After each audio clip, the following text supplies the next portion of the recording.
역시 뭐 저도 우리 문재인 후보님께 좀 몇 가지 여쭤보도록 하겠습니다. 대한민국 경제가 어렵습니다. 대한민국 경제가 어려운 제일 큰 이유는 소위 경제 기득권자들, 재벌들의 불공정과 비합법적인 이런 경쟁 구조로 이 다수 서민들, 국민들의 노력의 결과를 좀 약탈하기 때문에 그런 것이다. 중소기업의 경영 성과를 단가 후려치기라든지 또는 뭐 기술 개발자들의 기술을 탈취한다든지 하는 이런 비상식적이고 불법적인 방법을 통해서 부를 키우고 또 그거를 정치 권력과 야합을 통해서 또 보장받고 또 그러고 있는 것이 이 나라 경제의 제일 심각한 문제라고 생각합니다. 최순실, 박근혜 게이트도 사실 알고 보면 부패한 정치 권력을 부정한 경제 권력들이 이용해서 부당한 이익을 취하다 생긴 일입니다. 그래서 저는 이 시대 최고의 과제, 우리 촛불 민심이 원하는 바는 부패한 정치 세력 책임을 묻고 정경유착을 끊고 정경유착의 뿌리라고 할 수 있는 재벌에 대한 기득권, 과도한 독점을 해체하는 것이다, 또 줄이는 것이다라고 생각합니다. 그래서 저는 기본적으로 이 시대 과제는 재벌의 독점과 형포를 억제하고 다수 약자들을 그야말로 부호해서 함께 살아가게 하는 억강부약의 정신이 중요한 때라고 생각합니다. 근데 안타깝게도 제가 보기에는 우리 문재인 후보님께서는 재벌 개혁을 말씀은 하시는데 실제로 자세히 내용을 들여다보면 재벌에게 이익을 주거나 재벌의 부당한 이익 구조를 그대로 유지하게 하거나 또 재벌들과 인적 관계를 심하게 맺거나 이런 요소들이 보입니다. 그래서 단문으로 하나 여쭤보면 얼마 전에 제가 집회 현장에서 한번 여쭤봤는데요. 재벌들의 준조세 16조 4천억을 없애주겠다라고 공약을 하셨는데 이 16조 4천억 중에 비자발적 후원금은 1조 4천억 정도고 무슨 개발에 따른 이익을 얻기 위해서 생기는 부담, 뭐 학교용지 부담금, 개발 부담금, 뭐 이런 기금 부담금 이런 것들이 있습니다. 이런 거는 다 법정 부담금인데 이게 한 15조 원 정도 됩니다. 이걸 지금 폐지하겠다고 공약을 해주셨는데 일단 진심이신지 혹시 착오에 의한 게 아닌지 한번 여쭤보고 싶어요. 근데 이 준조세라는 의미를 조금 오독하신 것 같은데요. 네. 아까 방금 말씀하신 법정 부담금, 그것은 법에 근거한 것인데 그것이 뭐가 문제겠습니까? 지금 우리가 문제 삼는 것은 법에 근거하지 않는 정경유착의 수단으로 오가는 그런 검은 성격의 돈. 이분 같은 경우에 미르재단, K스포츠재단에 출연한 돈, 또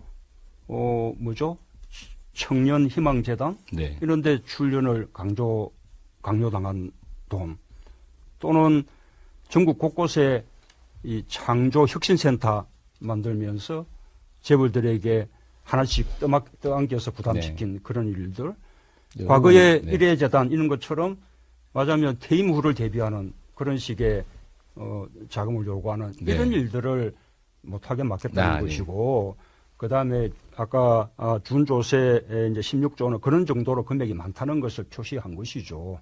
아닙니다. 지금 이제 방송을 보시는 분들도 뜻은 그렇게 분명히 하십시다. 어쨌든 법에 근거한 것을 말한 것이 아니고 법상 근거가 없는 것을 권력의 힘으로 이렇게 강요해서 받아내는 것을 말하는 것이다라고 분명히 하고요. 법정 부담금도 문제가 영 없는 것은 아닙니다. 왜냐하면 후보님 제가 질문하는 걸 저도 좀 말씀드릴 기회를.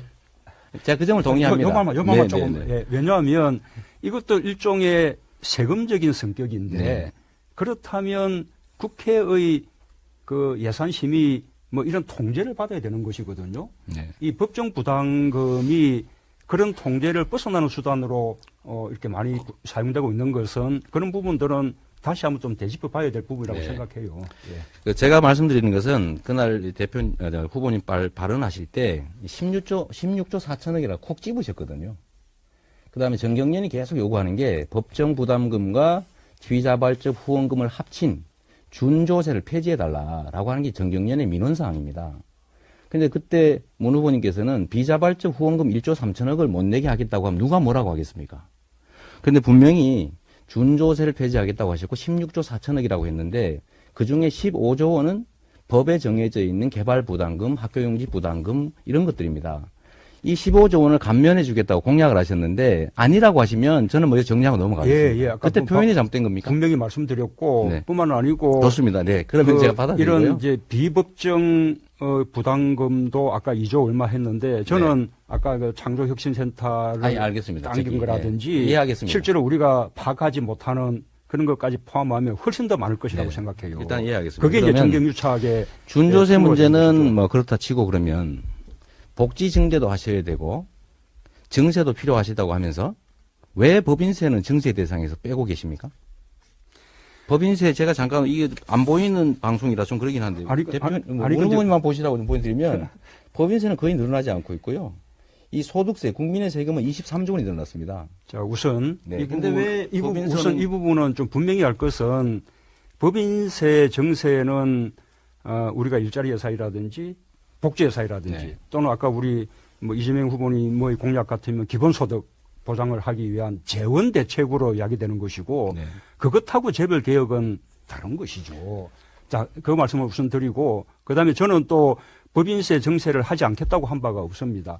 정세가 필요한데 정세가 순서가 있다. 첫 번째로는 우리 이명박 박근혜 정부 들어서 오히려 서민들이 더 많은 세금 부담하게 되고 부자들이 세금이 줄어드는 이런 식의 조세의 제가 먼저 극심한 불평을 확인 하나 하겠습니다. 이루어졌거든요. 머니투데이에 각 캠프에 증세 대상을 물었을 때 문재인 후보님과 안희정 후보님은 증세 대상에서 법인세를 뺐습니다. 그리고 지금 계속 말씀이 법인세 증세 여부는 논란의 대상이다, 딜레마다라고 표현도 하셨고 아니죠. 제가 분명한 저의 공약은 첫 번째는 고소득자들의 이 소득세를 더 높이겠다는 것이고 두 번째로는 고액 상속 제가 정려에 대한 말씀드린 세금 법인세입니다. 잠깐만요. 네. 조금만 더 계시면 됩니다. 그 다음에 자본소득에 대한 과세를 강화하겠다는 것이고 네. 그 다음 단계로 법인세 실효세율을 높이겠다는 것이고 그래도 부족하다면 법인세 명목세율 인상까지도 갈 수 있다라고 제가 순서껏 답을 한 것이죠. 그 부분은 제 공약을 확인하시면 될 거라고 봅니다. 계산을 해보시면요.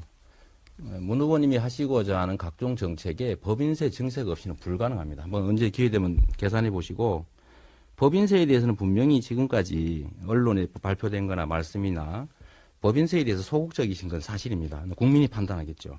제가 그래서 하나 더 여쭤보겠습니다. 이재명 후보님도 법인세 실효세율 아닙니다. 높이자고 주장을 하고 계신데 500억 이상 그것은 영업이익이 법인세 증세가 아닙니까? 그건 증세가 아니라 현실화하는 것이 법정 세율을 올리는 게 진짜 증세지요. 법인으로부터 법인세 더 많은 세금을 내게 만드는 게 정세인 법인세 것이죠. 실효세율을 아무리 올려도 우리나라에서는 최대치가 5조 원이고 대기업에 대해서 증세를 해도 3조 원을 넘지 못합니다. 그거 단 한 개의 공약도 커버하지 못하는 거라는 거 제가 말씀드리고 싶고 제가 그러면 더해서 한번 여쭤보겠습니다.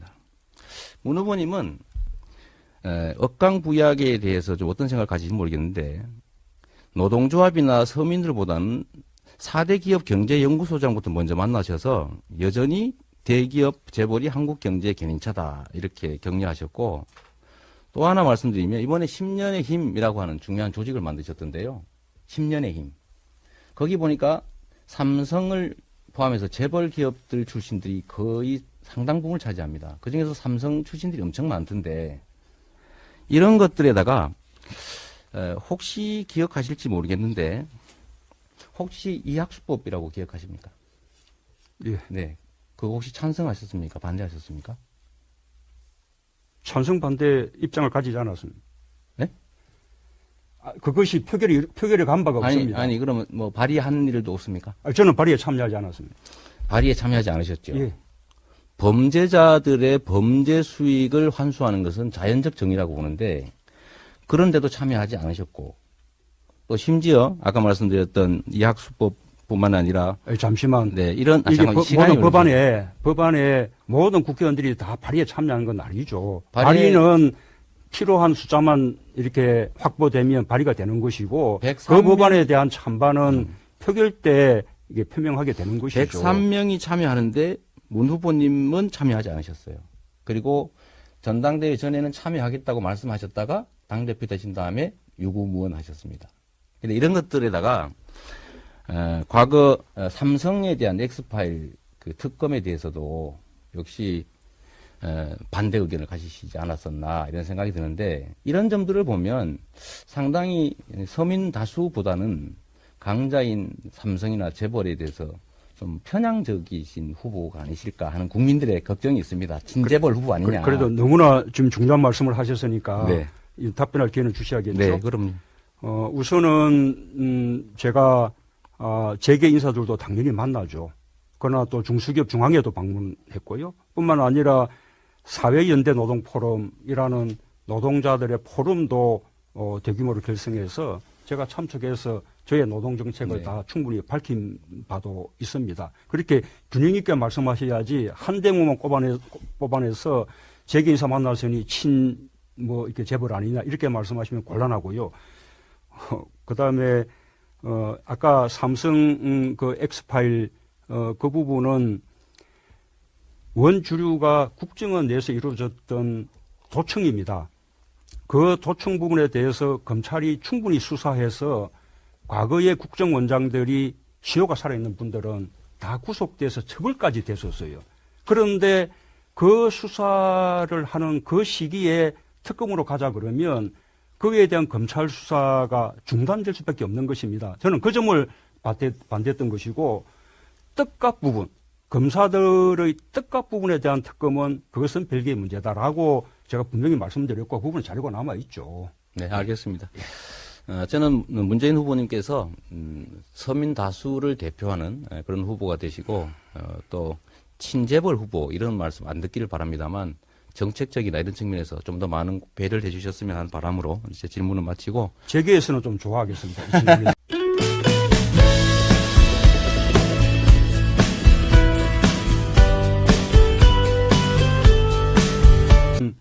법에 근거하지 않는 네. 정경유착의 수단으로 오가는 그런 검은 성격의 돈. 네. 이분 같은 경우에 미르재단, K스포츠재단에 출연한 돈, 또 청년희망재단 네. 이런 데 출연을 강요당한 돈, 또는 전국 곳곳에 이 창조혁신센터 만들면서 재벌들에게 하나씩 떠안겨서 부담시킨 그런 일들. 과거에 네. 일회재단 이런 것처럼 맞으면 퇴임 후를 대비하는 그런 식의 자금을 요구하는 네. 이런 일들을 못하게 막겠다는 네. 것이고, 그 다음에 아까 준조세 이제 16조는 그런 정도로 금액이 많다는 것을 표시한 것이죠. 아닙니다. 지금 그래서 이제 이 방송을 보시는 분들도 뜻은 네. 그렇게 분명히 하십시다. 어쨌든 네. 법에 근거한 것을 말한 것이 아니고 법상 근거가 없는 것을 권력의 힘으로 네. 이렇게 강요해서 받아내는 것을 말하는 것이다라고 분명히 하고요.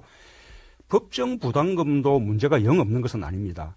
왜냐하면 아니 후보님 제가 질문하는 걸 좀 저도 좀 말씀드릴 기회를 제가 그 점을 동의합니다. 요 말만 네, 조금. 네, 네. 예, 왜냐하면 이것도 일종의 세금적인 성격인데 네. 그렇다면 국회의 그 예산 심의 이런 통제를 받아야 되는 것이거든요. 네. 이 법정 부담금이 그런 통제를 벗어나는 수단으로 이렇게 많이 사용되고 있는 것은 그런 부분들은 다시 한번 좀 되짚어 봐야 될 부분이라고 네. 생각해요. 예. 제가 말씀드리는 것은 그날 후보님 발언하실 때 16조 4천억이라 콕 집으셨거든요. 그 다음에 정경련이 계속 요구하는 게 법정 부담금과 지위자발적 후원금 후보들과 인적 관계를 심하게 맺거나 이런 요소들이 보입니다. 그래서 단문으로 하나 여쭤보면 얼마 전에 제가 집회 현장에서 한번 여쭤봤는데요. 재벌들의 준조세 16조 4천억을 없애주겠다라고 공약을 하셨는데 이 16조 4천억 중에 비자발적 후원금은 1조 4천억 정도고 무슨 개발에 따른 이익을 얻기 위해서 생기는 부담, 학교용지 부담금, 개발 부담금, 이런 기금 부담금 이런 것들이 있습니다. 이런 거는 다 법정 부담금인데 이게 한 15조 원 정도 됩니다. 이걸 지금 폐지하겠다고 공약을 해주셨는데 일단 진심이신지 혹시 착오에 의한 게 아닌지 한번 여쭤보고 싶어요. 근데 이 준조세라는 의미를 조금 네. 오독하신 것 같은데요. 네. 아까 방금 말씀하신 법정 부담금, 네. 그것은 법에 근거한 것인데 네. 그것이 뭐가 문제겠습니까? 네. 지금 우리가 문제 삼는 것은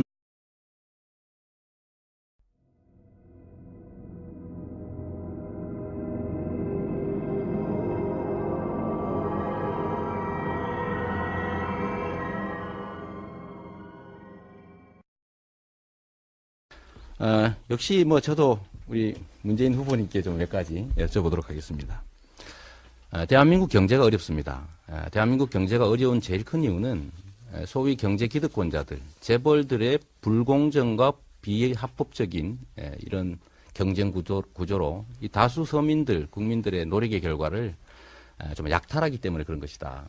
중소기업의 경영 성과를 단가 후려치기라든지 또는 뭐 기술 개발자들의 기술을 탈취한다든지 하는 이런 비상식적이고 불법적인 방법을 통해서 부를 키우고 또 그거를 정치 권력과 야합을 통해서 또 보장받고 또 그러고 있는 것이 이 나라 경제의 제일 심각한 문제라고 생각합니다. 최순실, 박근혜 게이트도 사실 알고 보면 부패한 정치 권력을 부정한 경제 권력들이 이용해서 부당한 이익을 취하다 생긴 일입니다. 그래서 저는 이 시대 최고의 과제, 우리 촛불 민심이 원하는 바는 부패한 정치 세력 책임을 묻고 정경유착을 끊고 정경유착의 뿌리라고 할 수 있는 재벌에 대한 기득권, 과도한 독점을 해체하는 것이다. 또 줄이는 것이다라고 생각합니다. 그래서 저는 기본적으로 이 시대 과제는 재벌의 독점과 형포를 억제하고 다수 약자들을 그야말로 보호해서 함께 살아가게 하는 억강부약의 정신이 중요한 때라고 생각합니다. 근데 안타깝게도 제가 보기에는 우리 문재인 후보님께서는 재벌 개혁을 말씀은 하시는데 실제로 자세히 내용을 들여다보면 재벌에게 이익을 주거나 재벌의 부당한 이익 구조를 그대로 유지하게 하거나 또